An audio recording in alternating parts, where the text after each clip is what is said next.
everyone. Welcome. My name is Rachel Lohman. I'm one of the associate pastors here at New Life Community Church. And if you've been with us this summer, you know that we are going through a series looking at the book of Ephesians. And, the first 3 chapters, Paul really spends talking about what it means that we have been rescued by Jesus. And then in the second half of the book, he gets practical. He starts talking about what does it mean to live into this life that Jesus now offers us. And I just love how he does that because, what if Paul had rearranged the order? What if we had been told how to act in order to receive this gift of Jesus? That's just the opposite of what it means to follow Jesus. And that's what sets following Jesus apart from every other religion or faith system, because they all say you need to do X, Y, and Z. You need to live a certain way. You need to be morally good, whatever it means, before you can be accepted. But Jesus says you don't need to clean yourself up before you come to me. He says, come to me so that I can clean you up. And that's such good news for us this morning, amen? So we're going to be looking into that second portion. We've been in it for a couple weeks now, of what does it mean to live in light of the fact that we've been rescued and given new hope and new life by this King named Jesus. And when we've received Jesus, it changes everything about our lives, or at least it should.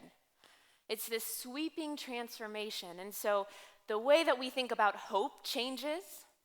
The way that we think about ourselves changes.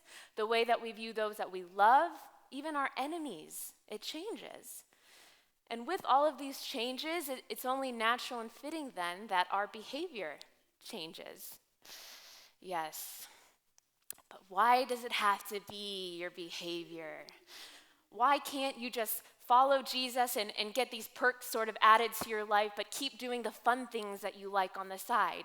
The things of your life before you knew Jesus. Like maybe sleeping around with whoever you want to, or drinking a couple too many bottles of wine, or, spending way too much money than what you have, or maybe just clenching your fist and not giving it all. Why can't you keep lusting after somebody that you're not in a relationship with? Why can't you keep cussing up a storm and, just having a foul mouth? Why can't you have that and follow Jesus? Well, it's because Jesus loves you too much, way too much, to let you continue in behaviors that will ultimately destroy you. And so that's what we're looking at this morning, is what are those behaviors that Paul is saying, if we're going to follow Jesus, we need to let those go. And what do we put on in place of those things? So sorry, but not sorry. This morning's message might be a wake-up call to some of you, but this is actually good news because this is Jesus' life that he went to the cross to give us. So turn with me to the free gray Bibles in your seat backs. We're going to be on page 816 this morning, starting in Ephesians 5, verse 3. It's also going to be on the screens behind me, so you can follow along there. And let's read about these behaviors that Paul says are no longer appropriate as followers of Jesus. So starting in verse 3, Paul writes, "But among you there must not even be a hint of sexual immorality, or of any kind of impurity or of greed, because these are improper for God's holy people. Nor should there be obscenity, foolish talk, or coarse joking, which are out of place, but rather thanksgiving. For of this you can be sure, no immoral, impure, or greedy person, such a person is an idolater, has any inheritance in the kingdom of Christ and of God. So let no one deceive you with empty words, for because of such things, God's wrath comes on those who are disobedient. Therefore, do not be partners with them. For you were once darkness, but now you are light in the Lord. Live as children of light, for the fruit of the light consists in all goodness, righteousness, and truth. And find out what pleases the Lord. Have nothing to do with the fruitless deeds of darkness, but rather expose them. For it is shameful even to mention what the disobedient do in secret. But everything exposed by the light becomes visible, and everything that is illuminated becomes a light. This is why it is said, 'Wake up, sleeper, rise from the dead, and Christ will shine on you.'" So there's a feel-good, pick-me-up passage if I've ever heard one. In case you're wishing that this was the morning that you had slept in and didn't come to church, just hang with me because you're going to see, like I said before, how this is actually good news for you. Because Jesus loves you so much that he says, wake up from these behaviors that are ultimately going to lead to death, and let me beckon you into this new life that leads to true life and light. So Paul is talking about how we practically lean into all of this. And the most basic instruction in this portion of the letter to the Ephesians is to imitate God. That's what he was talking about in the verses before this. That's what he's talking about in the verses after this. He is saying, imitate your Father. You need to take your cues from God. He's the one who saved you, and so walk in his way. And I think about how little kids, when they're young, they want to dress and act like their parents. Everything that mommy or daddy does, they want to try out, they want to do. I think about when I was young, I wanted to wear all of my mom's old dance costumes, put on her makeup, put on her high heels, and you kind of swim around because your little feet are this big and you're just clunking around. Oh, and then when I saw my mom's wedding day pictures, I wanted to look just like her, of course. So this was my best attempt. We have a picture of that here, at looking like my mom in her wedding dress. But see, I think this is a very normal thing that little kids do. We take our cues from our parents. And then somewhere around middle school, something weird happens. We no longer want to be anything like our parents. And we start taking our cues from everyone else, from culture. And so we want to do what's normal, we want to do what's cool, we want to do what's in, we want to look the opposite of how our parents look. And hopefully, sometime in your adulthood, you've realized that taking your cues from the crowd isn't always the best idea, and you go back to dressing like your parents again. But no, I was thinking back to what were the weird, senseless cues that culture informed me and my peers about when I was growing up. And bless the hearts of all the boys I went through middle school and high school with, they actually thought it was a good idea to bleach the tips of their hair blonde and then spike it up. Yeah, Adshay remembers. She's like, yeah, that was so embarrassing for our brothers. But then for me, I bought into the fad that I had to have every single Beanie Baby, every single one. I made my mom, well, I didn't make her, she, whatever, that's another topic. We drove around to every store in Fort Wayne, Indiana that carried the Thai Beanie Babies so that I could mark them off of my collection like I thought I was going to die if I didn't have all of them. How senseless. What purpose did that serve? And I'm sure that we'll look back, 10, 20 years from now at the skinny jean trend and say, why did we ever think that was a good idea, to wear pants that nearly cut off the circulation to your ankles? Every generation has these fads and these cues that they take from culture. Culture is always pulling at us, always. And that's what Paul's getting at here. He realizes that for the Ephesians, they were caught right in the middle of following culture, which was very powerful at the time, just like it is today, or following in this new way of Jesus. And he's saying, who are you going to take your cues from? And so in the verses leading up to this, of chapter 5, verse 1 and verse 2, he has just finished telling them to follow their Father's lead, to imitate God. And so I just wanted to kind of look at the two verses that set our passage up in a modern translation of the text. So verses 1 and 2 say, watch what God does, then you do it. Like children who learn proper behavior from their parents. Mostly what God does is love you. So keep company with him and learn a life of love. Observe how Christ loved us. His love was not cautious, but extravagant. He didn't love in order to get something from us, but to give everything of himself to us. Love like that. In other words, the longer that we are walking with Jesus, the more that we should be looking like him. So by the time that we're 90 years old, we better be pretty close to like sainthood. No, but seriously, like the more that we are with Jesus, the more that we should become like him.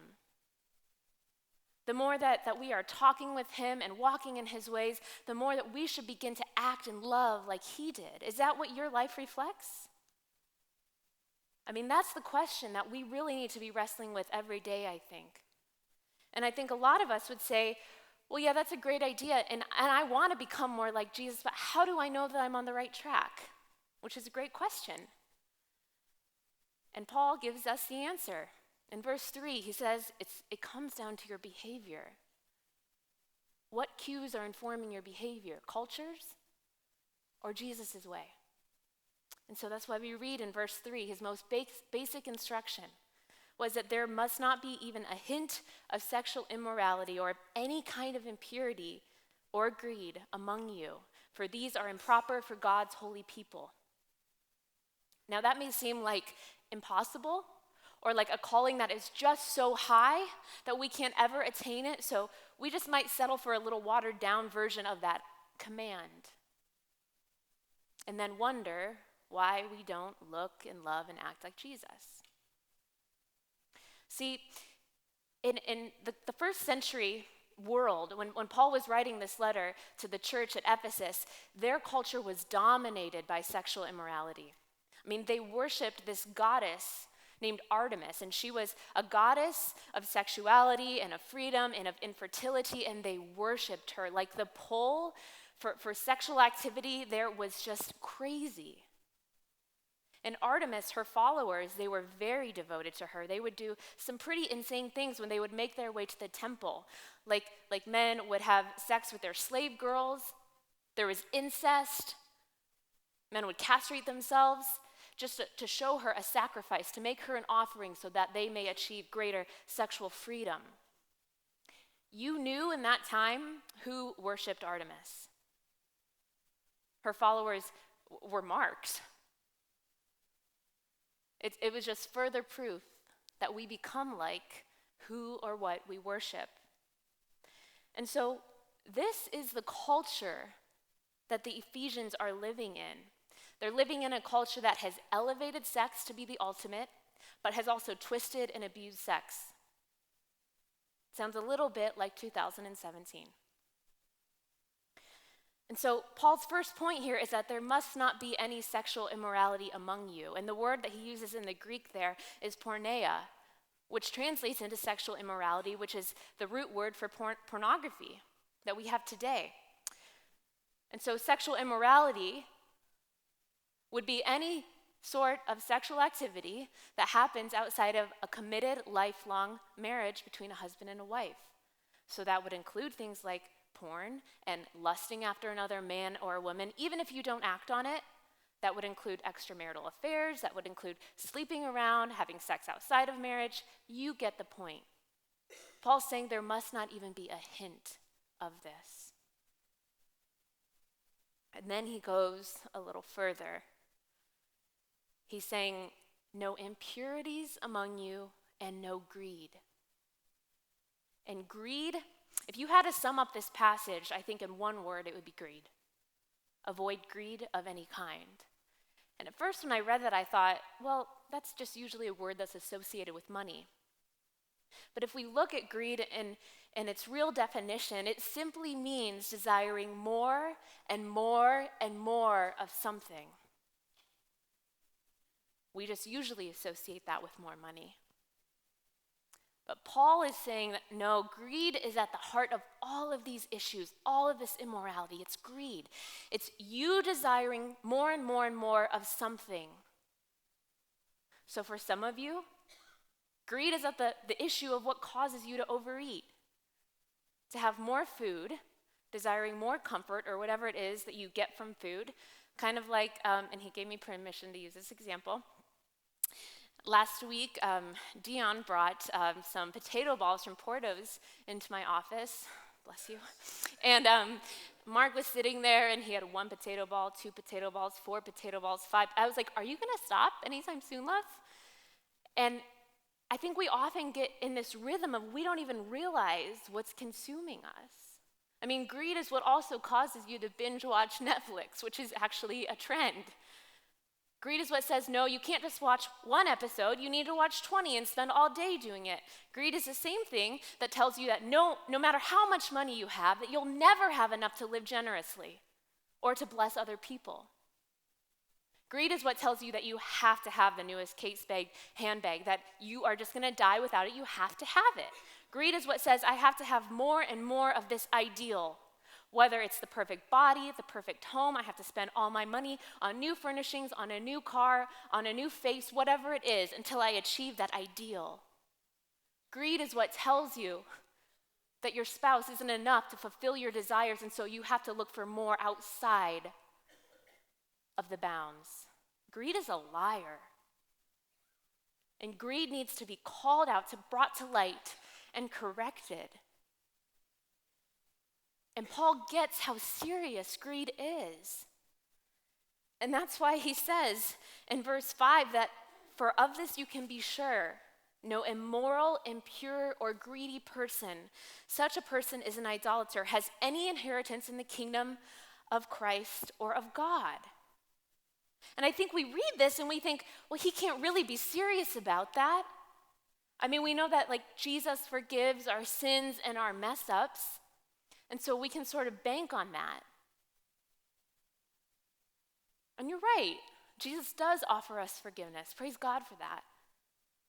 But because we've been changed by grace, our lives are supposed to reflect a transformed life.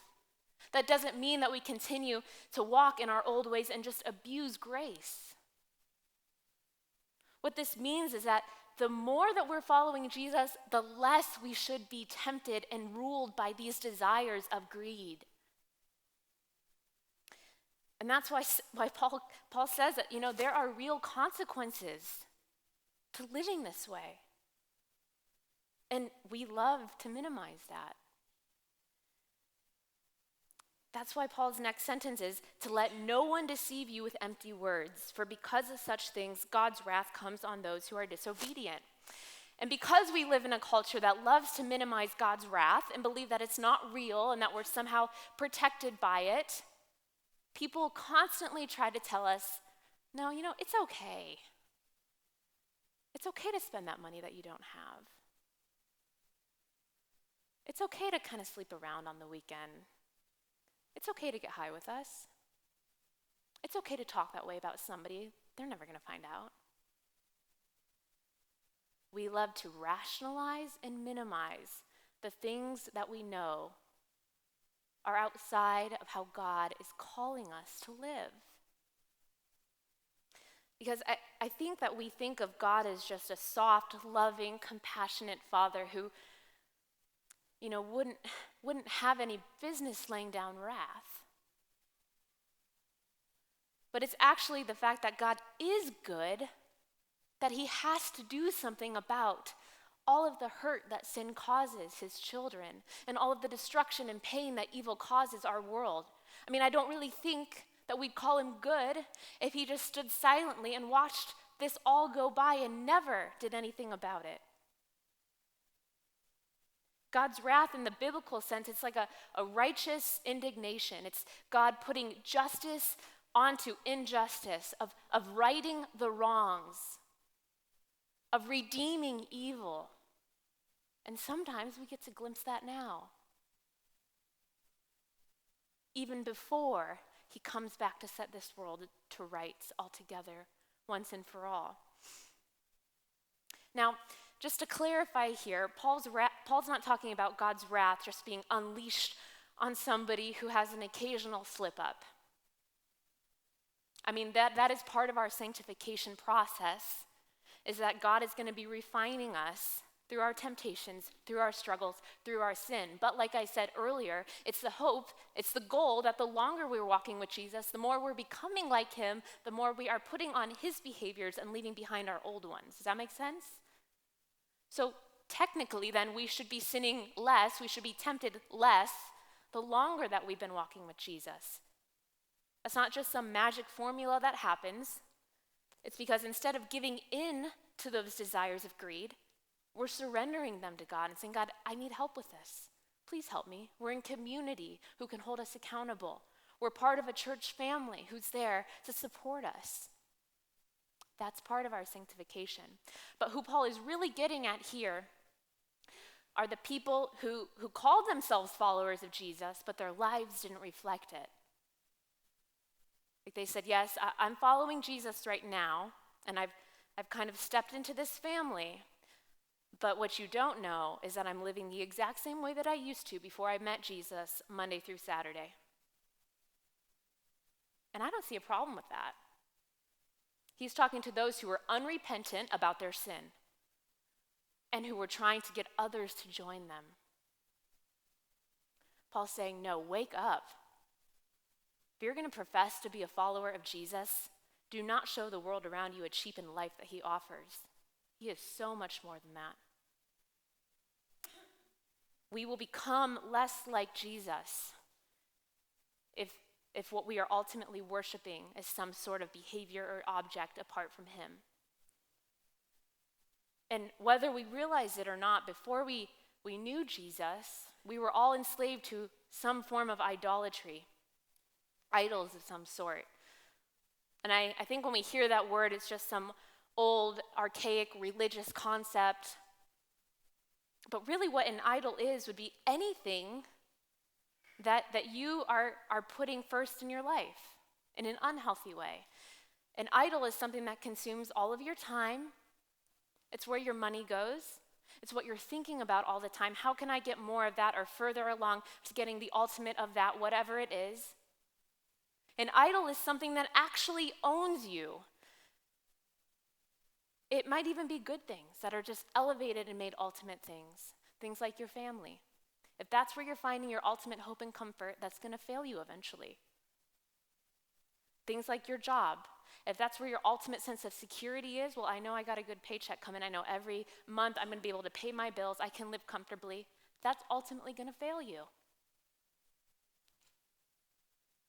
If your sense of identity and purpose is in a relationship or a quest for a relationship or in the degree you have or in the way you look or you've always gotten by on your intellect or you've always gotten by because you're really good looking, those things aren't forever.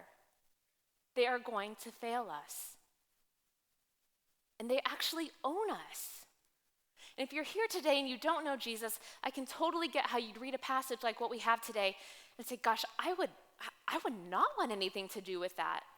Following Jesus sounds restricting. It sounds like there are so many things I can't do. Like, where is the freedom in that? Why would I want that? But then my question would be, do you really have freedom now? Or is an idol of some sort what you're pursuing, what you're worshiping, and you may not even realize it yet? So, as I was thinking about all of this, I thought about this cage. This is my dog's cage. She's not in it, don't worry, but I wish she was. Because I love her.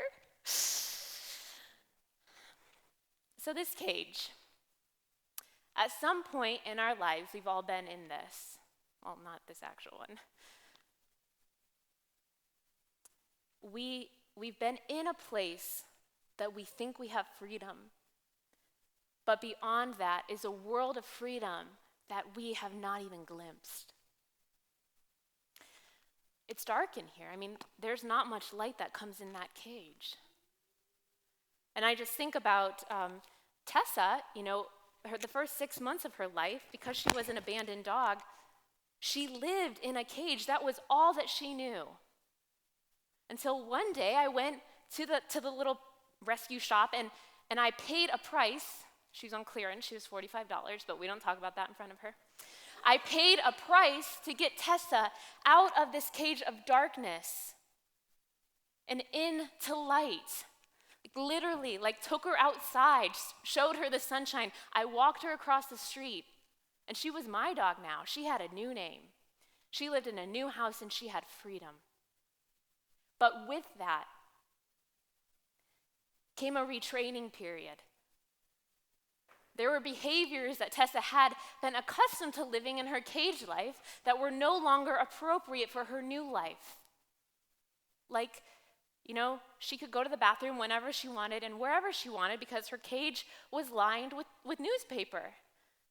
And she may have thought, oh, that's true freedom. I can just go whenever and wherever. But actually it wasn't, because all the other dogs were doing the same thing in the same cage. And she thought it was appropriate to bark on end to get attention like all the other dogs had done. But that wasn't appropriate for this new way of living. And there were many times in that retraining period that I'm sure she was really frustrated and I was really frustrated as her owner, trying to communicate, no, Tessa, we don't do that anymore. And there were many times where she just walked back in this cage because it was all that she had known, it was what was familiar, and it's what she thought was best for her life. Jesus went to the cross. He paid the biggest, ultimate price to rescue each and every one of you out of darkness, to break you out of the chains that enslaved you, that kept you in a cage. Jesus did that for you. And how many of you are crawling back in here? Was his sacrifice for you not enough? Is the life that he offers you not enough? I think if you're questioning, is it enough?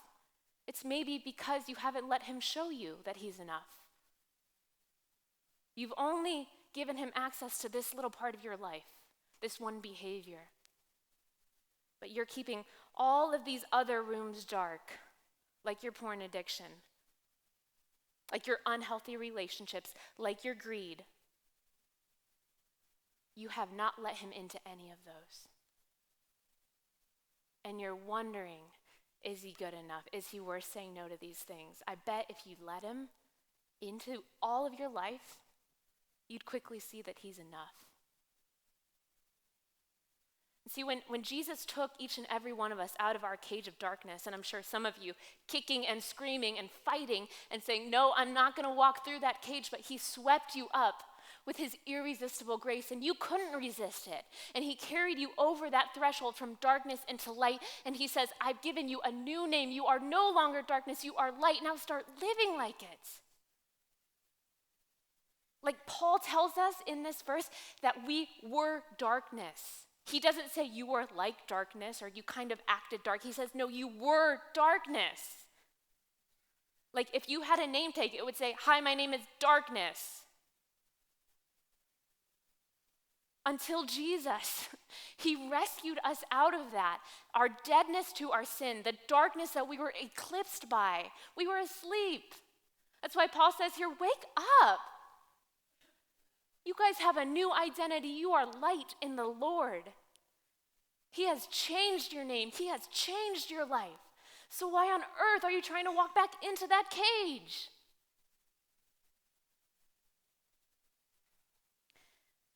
See, I think that a lot of us think that maybe following Jesus is just like this vitamin supplement. And I love this quote from Tim Keller, who's a pastor in New York City.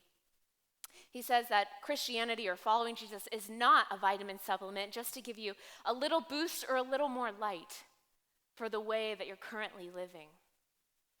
No, following Jesus is a sweeping revolution that affects every part of your life. Every part. And that's why Paul says in verse 9 that we are now to live as children of light, for the fruit of light consists in all goodness and righteousness and truth, and that we are to find out what pleases the Lord.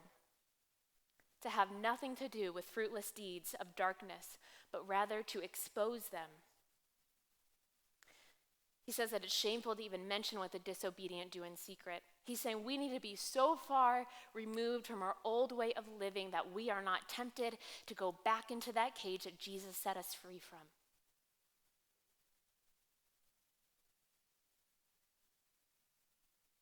And I just wonder, do we think he's enough to really set us free? Do we think he's able to handle all the crap that we're hiding in the dark? Do we think he's enough? Do you think he's enough? As I was thinking through all of this, one story in particular came to mind from a woman who started coming to New Life and became part of our church family about a year and a half ago. And last fall, she got baptized and made the decision to follow Jesus and receive this new life that he had for her. But there were some ways of her old life that were still really clinging to her. And I had the honor of kind of journeying through that transition process with her as she went from old way of living to new way of living. And so I asked her if she would be willing to share a little bit about what that was like for her with all of you today. And bless her heart, she said yes even before I asked her what she wanted, what she was going to be sharing. I was like, hey, would you mind sharing? She's like, yeah, I'll do it. So can we please give a warm welcome to my sweet friend, Roxanne.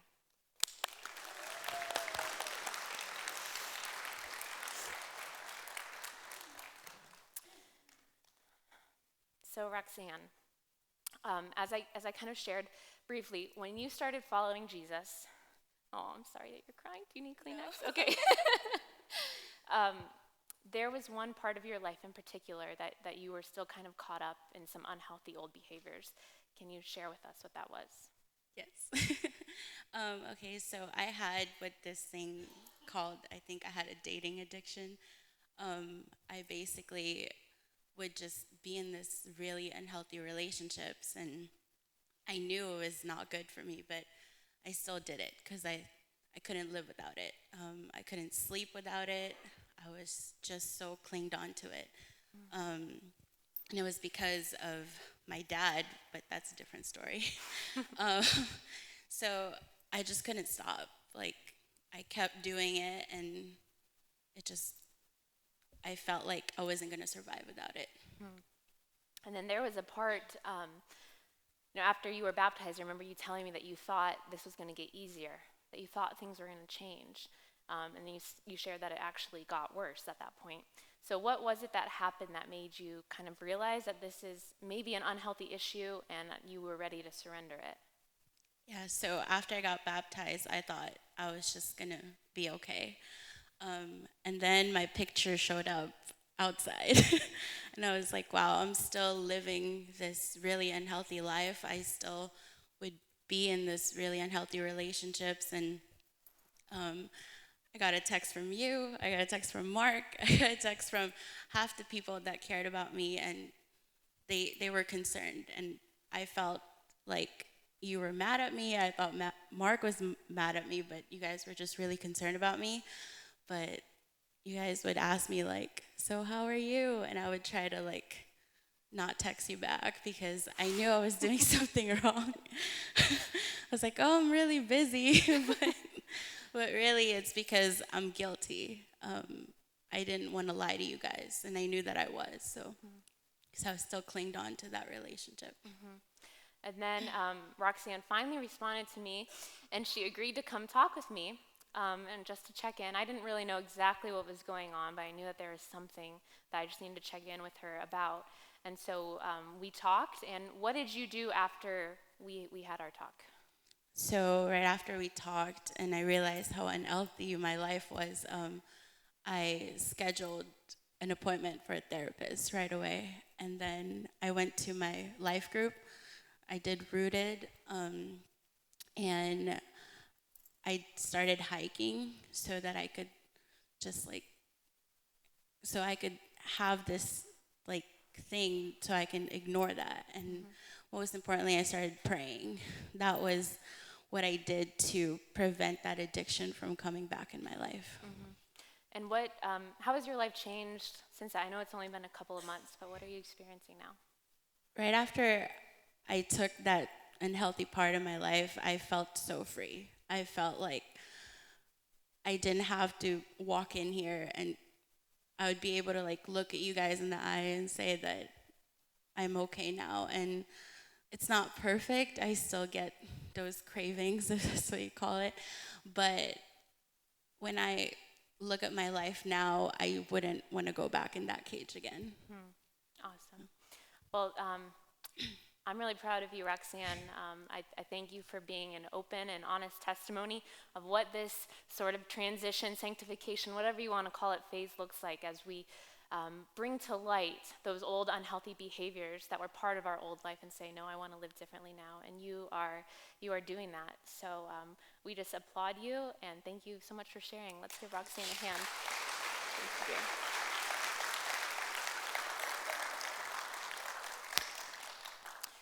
So as you heard from Roxanne, community played a big part in her walking out of darkness and into light. And I think that's an important part to see what Paul calls us to as a community in this passage. He says that it's part of our responsibility to fellow brothers and sisters to expose darkness and to do it with gentleness and with love. Not just to call somebody out and make them feel awful and condemned, but to say, no, it's because I love you and because I care about you and because I know that Jesus has more for you. Let's talk through this. Let's walk through this together so that you can find healing and hope and transformation. So that's the call that Paul gives us at the end of this passage here. He says that we are light. This is our new identity, and part of that means doing something about that. It means going into areas of darkness and exposing darkness for what it is so that light can be shown. But at the same time, this text is not permission for us to only associate with other Christians. This text is not permission for us just to stay in our own little bubble because the darkness is bad and scary, and we just want to stay together. No, that's not what this text is about. This text is permission for us, first and foremost, to take inventory of our own lives and to say, where's their darkness? What behaviors do I need to leave behind? What's enslaving me? We've all got something because culture has an alluring pull on all of us. And it is the choice that we make to take our cues from Jesus or to take our cues from the world. Are we going to live a countercultural life or a life that just reflects what's already all around us? So this passage, again, permission for us to take inventory of the darkness in our own lives and to do something about it. Because I think the church and Christians in general have kind of gotten a bad reputation for taking passages like this and for saying, I'm just going to go out to everybody I know and shame them for all the sin that they're doing and tell all these non-Christians that they're going to hell if they don't turn to Jesus. Well, yes, that may be true, but that is not how we are to go about that. This is not permission for us to be shaming teenagers for sleeping around if you're watching porn when no one's around. This is not permission for us to be shaming the homosexual community if your own marriage and your own lifestyle is unhealthy and your marriages are ending in divorce. This is not permission for us to criticize somebody who you think lives too uptightly when you're not even giving to the poor. This is not permission for us to bag on somebody who goes to the gym way too much or lives a lifestyle differently than what you think is healthy. When you haven't touched a vegetable in years. Yeah. That's why we had salad last night. We might be better off working on our own darkness and letting Jesus' light fully penetrate our lives before we get on a soapbox. Well, you probably should never get on a soapbox. Again, Paul is not saying not to call out sin. He's saying, no, you can do that. That's part of our call as being light in the darkness, but there's a healthy, loving way to go about that. And first and foremost, you cannot fight darkness with darkness. We cannot go out into our communities, into our workplaces, into our families, into our schools with darkness and try to preach a different life. Because whether you know it or not, the non-Christians in your life who know that you come to church, They're watching you.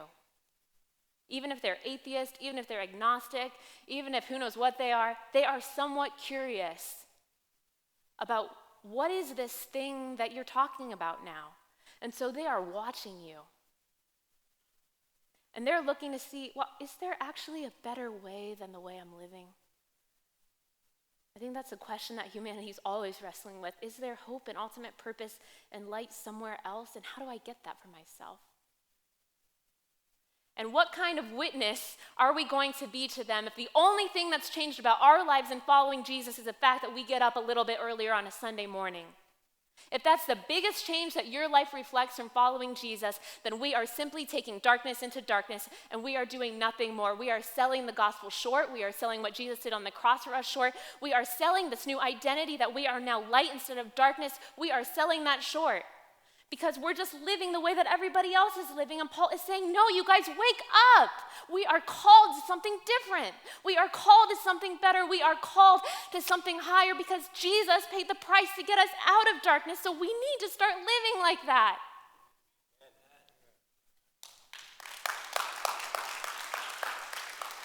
So seriously, friends, take this call to look at your own life and your own hearts and say, where is this darkness?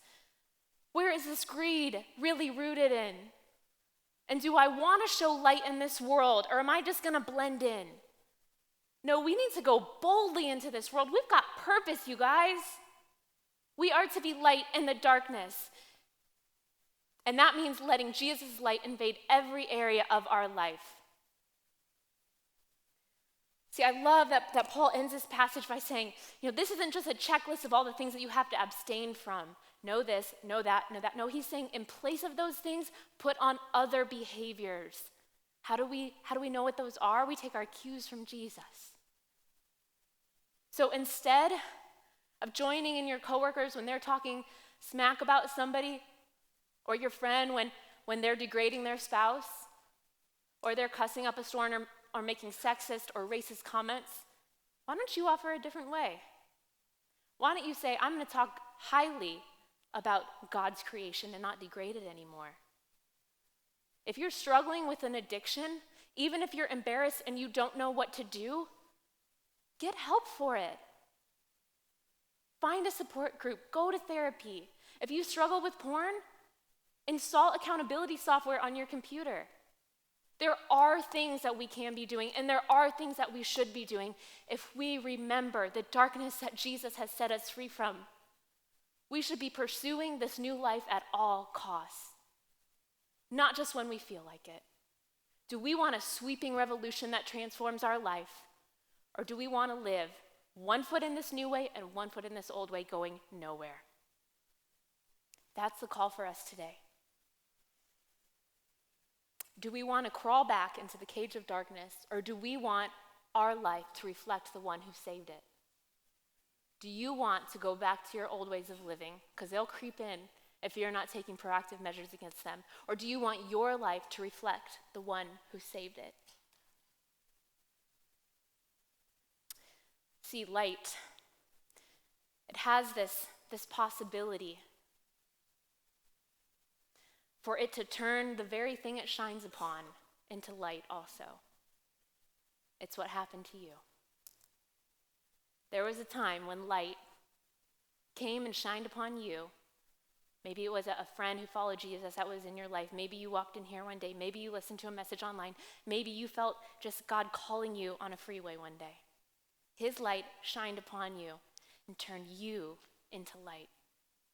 You are now a child of light in the Lord. Now let's live like that. And our response to this call this morning is to step and walk into this new identity of what it means to be light in the Lord. And we're going to respond by taking communion together. This is what we do on the first Sunday of the month. And when we take communion, what we are doing is we are remembering the ultimate price that Jesus paid to set us free.